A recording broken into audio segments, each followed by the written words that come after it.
applying for a job, one problem that a job seeker usually encounter is writing a presentable yet professional resume.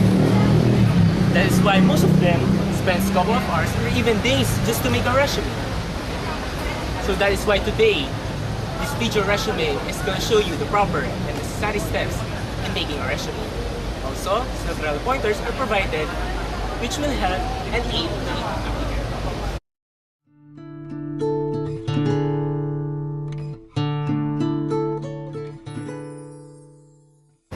A resume is a brief overview of your experience and credentials put together in such a way as to sell you as one of the best choices for a prospective employer to interview. It initiates the process of introducing yourself to the employer. Therefore, given that a resume is both introductory and personal sales presentation, a good resume will be concise, easy to read, positive, and interesting. You can immediately capture an employer's interest by using the best resume format, chronological, functional, or combination. If your achievements and qualifications are presented in the right format, the reader will be able to quickly identify you as a top candidate in 8 seconds or less.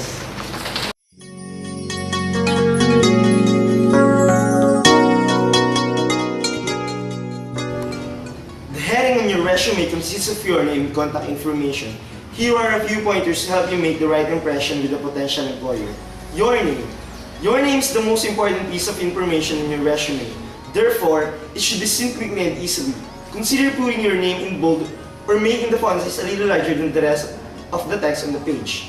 Address. It's generally preferred to use your street address rather than the list of the P.O. Box number because a home address conjures a more stable image. If, however, you have a specific reason not to use your street address, it is acceptable to use a post office box. Phone number. Include your work number in your resume, heading only if you can talk freely from that phone and a message can be left without jeopardizing your current job. Never assume that a caller will be discreet just because he is calling you at work. It's best to list just one phone number. Email address. You should include an email address in the heading section because email is the most common form of communication between you and a recruiter or employer.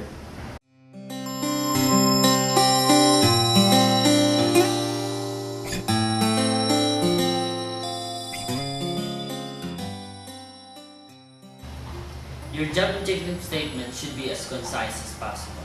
Some resumes mistakenly have opening statements with job objectives buried in them. They use phrases like challenging position, room for advancement, and opportunity to grow. Cut out the flop since it doesn't say much to an employer. Here's what employers need to know.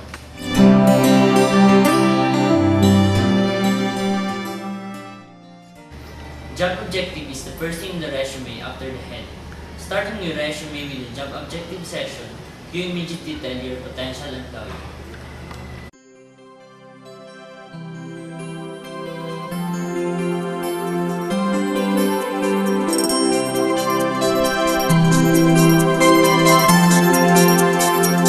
Summary of qualifications. In the summary of qualifications section, you can write about your experience, credentials, expertise, personal values, work ethics, background, or anything that makes you qualified for the job you're after. You're free to make claims, drop names, and do your best to entice the reader to finish reading the resume. Remember, all claims must be substantiated later when you write the body of the resume, so be honest while giving your full credit.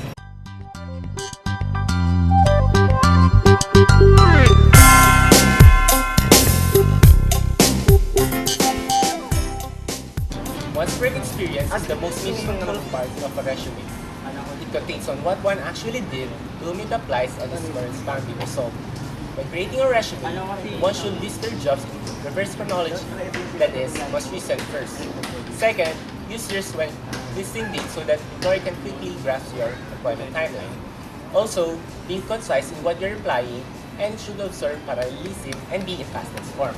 Remember, this part is one of the first things that an employer looks for a resume. Make a good impression and surely you'll get the job done.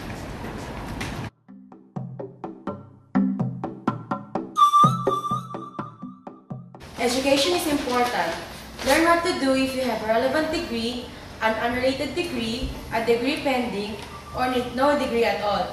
The education section is usually positioned at or near the end of the resume.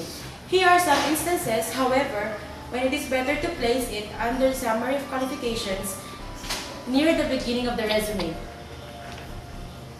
If your education is highly relevant to your new position, if you're a new graduate, if you have no employment experience in the field you are going into, but have a degree or training in the field.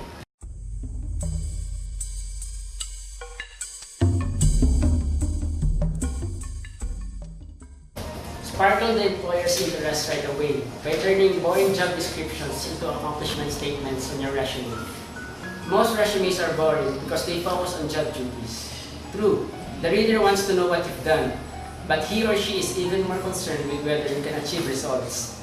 By writing about your experience in terms of achievement, not job descriptions, you convey three things.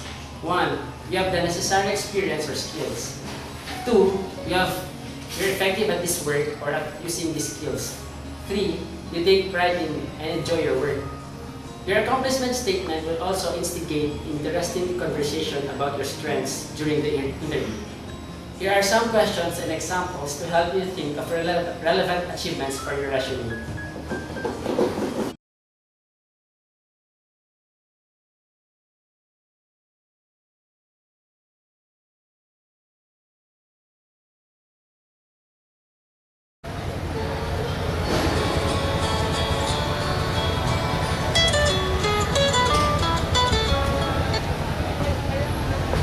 Hello? Yes, ma'am. I'll be there. Thank you. Yes! Thanks to my resume, I've been called for an interview.